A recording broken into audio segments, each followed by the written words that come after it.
Welcome to Business Talk here on Business Tech as we start to wind down the year. And one of the big talking points in markets this year has been the strength of semiconductors, chip manufacturers, powered by a lot of hype around artificial intelligence. But there's so much more happening in that space behind those hypey headlines. And we see African innovation certainly featuring very strongly in a technology diary showcase that was hosted by chipmaker MediaTek in Dubai recently. We saw Kenya's Airtel, South Africa's Yoco, featuring among African products that were showcased by MediaTek, which is the world's biggest smartphone chip maker. Well, to find out more about this, I'm joined now by Rami Osman, Director of Corporate Sales and Marketing at MediaTek Middle East and Africa. Rami, great to have you on the show. Thank you for having me, Michael. Hello, everyone. And we've also got on the call Berno Potgieter, who's a hardware product lead at Yoco. Berno, also great to have you on, and phenomenal to see how well Yoco has bounced back from those dark days of COVID in 2020. How are you doing? Hi, Michael. Yeah, thank you so much for having us this morning. Yeah, good to connect, and happy to talk through our journey as well from your point of view. Fantastic. Well, Robbie, let's kick off with you because, as the world's largest semiconductor manufacturer for the smartphone industry, you've got a very unique vantage point of what's going on in the industry. But it's more than just handsets because last year you powered nearly 2 billion connected devices. So we're not just talking handsets, we're talking motor cars, we're talking satellite connectivity, we're talking wearables, and you include lots of different components in that. One of them is your embedded IoT program and your Genio IoT platform. What sets them apart from competing offerings? Okay, so you gave me the right segue by talking about scale. So these numbers of connected devices, basically we have mastery of the CPU component, the modem component, the GPU component, the Wi-Fi. And if you look at what devices that Yoco use, these are the key ingredients. Okay, so the first thing is the scale, because nobody can give you the strength of the supply chain and the cost advantage like MediaTek because of our sheer size. The second is naturally integration. Again, it's called SoC, system on a chip. So loads of things like Bluetooth, Wi-Fi, the 4G connectivity, the GPU driving the display, the audio signal processor, the CPU running the operating system. The high integration is another advantage of MediaTek in this industry. The integration will bring things like power. And if you recall, when you used to go to a retailer in the old days, he has to turn the device in an awkward way because it needs to be connected to the power. But there's a problem because the Yoco customers are in the streets, are in the small shops. They really don't want that. They want a lightweight, big display, good touch experience, affordable device. So I could go on, but I think most importantly for MediaTek and why we are, taking the leadership position in the IoT space now is where we come from because of our global position and the different kinds of devices. So we learned Bluetooth from manufacturing the chipset for the Sony and Bose audio cancelling headset. We learned display from manufacturing the 8K TV chip to Samsung. We learned modem from being the world's largest supplier of chipsets. In Africa, we have 50% market share in smartphone. So cross-leveraging all these technologies in one integrated chipset to power an Android or a Linux secure IoT is something that is not possible for our competitors to do. And it saves a lot of time to market for our partners like Yoco. Yeah, I mean, that in terms of a moat or a differentiator is probably as sound or as solid as they get. Berno, from your perspective, when it came to partnering with MediaTek on its IoT platform for your card machines, like you've got your new Yoco Neo Touch, how did that partnership come into being? Can you just share a bit of the background to how that came about? Yeah, so we always start with the customer in mind. So we always start with what are the needs of the customer that we're servicing. And we started with, the customer needs a device that's robust, that's easy to connect with, that's easy to use, that's always on, and you don't have issues like Rami talked about, about connectivity issues, talking to, the cell phone towers or Bluetooth issues, and has a large display. So those were requirements that we took in. And then we started developing and prototyping what the solution could look like. And MediaTek definitely came up, as our preferred partner in this sort of sense, because of its stable supply, its real mastery of the chipboard. And our transition moving from, what we call sort of like MPOS Bluetooth card machines to our standalone card machines was really quite a revolutionary for us from a business point of view, because we saw less issues from merchants complaining about signal issues. We saw more merchants transacting, and the pain points around the transacting experience were just removed. So this all led to us launching what we call the Yoco Neo Touch, which is what I've got in my hand over here. And this is really the coming together, of about 15 months of development of bringing it together. And this is an Android operating card machine, and it's the most affordable Android smart card machine in the world. And this really leverages the experience from the MediaTek point of view. And at the end of the day, what this means, it means that our customer base of 350,000 merchants in South Africa can get a card machine, for affordable. This is 799 Rand. They can turn it on, they can connect to, multiple networks, and they can transact and take a payment within 2 seconds. And that's really what we want to deliver. We want to deliver the best payment experience out there. That's remarkable. And just from a power perspective, given that load shedding persists, even though some politicians prematurely called it obituary by December, it's still with us. How does it do in kind of low power environments? Exactly. So to your point is we really had to go out there and design a product, specifically for the South African market. We've got to look at, the conditions we've got, which is, small towns might not have great network coverage, or you might have, the cell phone tower going offline because of stolen battery backups. And then as well as the power sort of like the device lifetime in terms of powering a full day of transactions. So these are conditions we had to take into consideration when designing it. And this is the benefit of when you design, in South Africa for the South African market. You can think about all these conditions. So I must say, like the MediaTek chipset allowed us to make these things with including multiple SIM cards in there and including a really good antenna for connecting to the network. So these are all the challenges, which is the fun we've got to overcome and solve.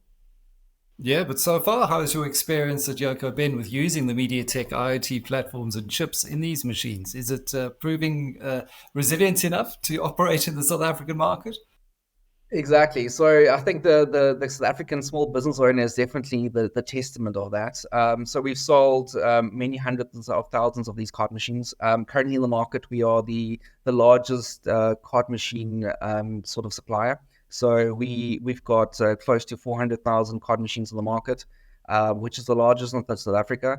And with that, it comes real stability in terms of the payment experience as well. So I think our success over the last year has painted the picture for us, which shows it's working and it's successful. Yeah, yeah, absolutely. I mean, the market is ultimately the real arbiter here. If it wasn't working, you wouldn't be leading the market.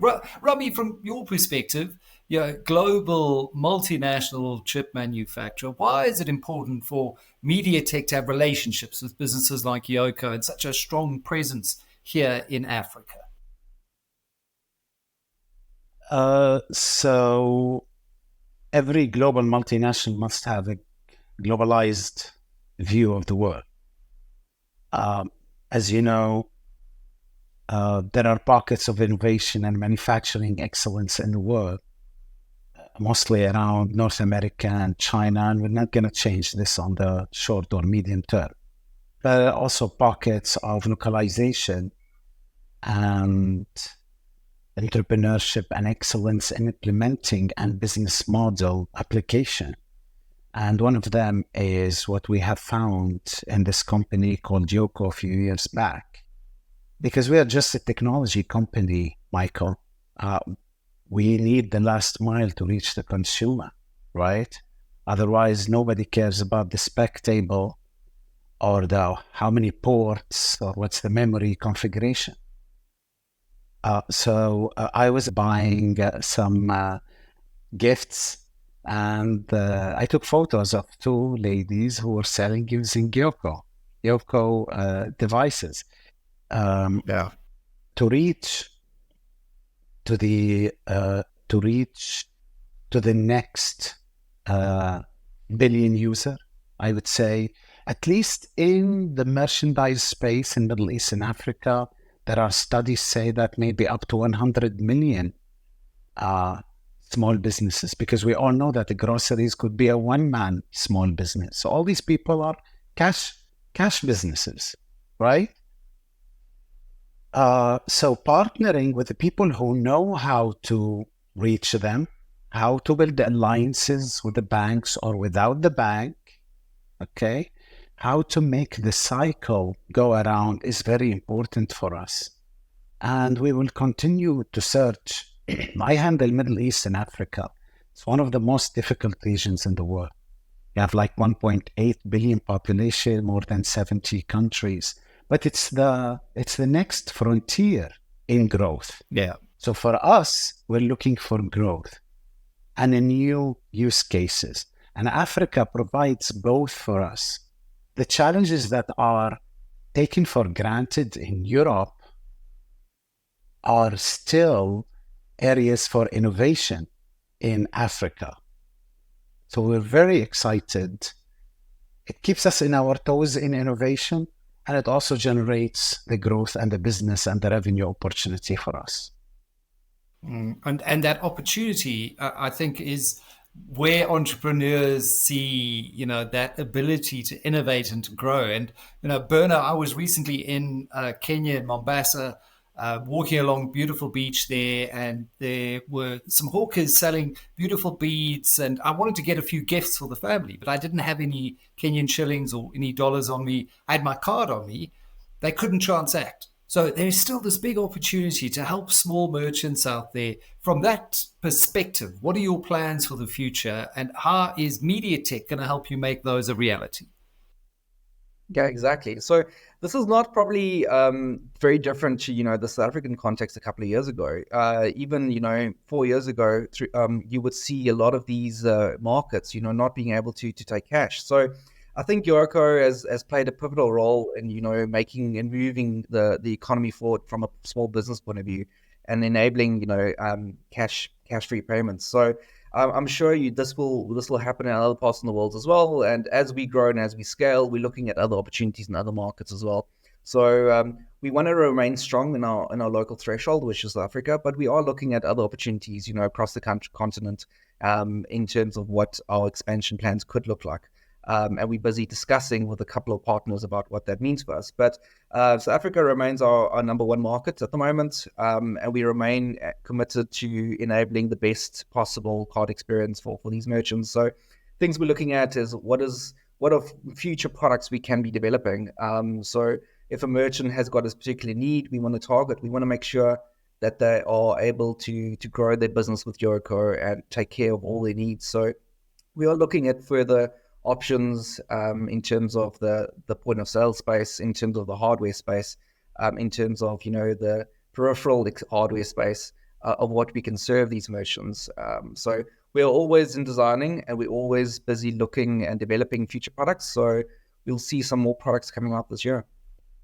Yeah, and with that access to South Africa's small and medium-sized and often micro-sized enterprises, you're really speaking to what the president referred to a couple of years ago. I recall, I think it was in 2018, 2019, when he was hosting Jack Ma of Alibaba, who said, you need to make these entrepreneurs our everyday heroes in South Africa. And it's so true. It's an often kind of underserved segment that often transacts in cash. And that's starting to change because of the Yoco revolution. So the big, I guess, question for you is how do you increase your footprint? How do you increase your distribution to ensure that small businesses can get their hands on Yoko's devices? Are you finding that a particular challenge, or is that something that you feel you've cracked? I think we've cracked this sort of like distribution model. So we were the first company in South Africa to make a card machine available, online. And our sort of online sign up and especially our process around vetting was already revolutionary for the time. So I think we've cracked it. You can go into any of 1,000 retail stores in South Africa and buy a card machine and get transacting within 5 minutes. You can also go onto the Yoco website. You can order a card machine and get it delivered within 48 hours. So we've really cracked the sort of like distribution model in terms of card machines. What we're doing now is really focusing on going deeper, enabling businesses to do more, solving more problems for them, and making their lives easier. So they don't have to have, multiple providers. They can only have one to help them run their business. So that's really the focus for us. But at the moment, like I mentioned, Yoco card machines are available throughout 1,000 retail stores nationwide. Incredible connection, iStore, MassMart, you can pick it up anywhere. And this is really There we what's go. driving the access to card machines in the market. Absolutely. And, partnering with global best of breed players in MediaTek as well. Thank you very much, Berno, Potgieter, hardware product lead at Yoco, and Rami, Director of Corporate Sales and Marketing at MediaTek Middle East and Africa, for sharing a really interesting insight into the growth of point of sale devices and what's driving them from a technology perspective. Been a great pleasure having you on Business Talk. Take care. Thank you. Thank you, Michael.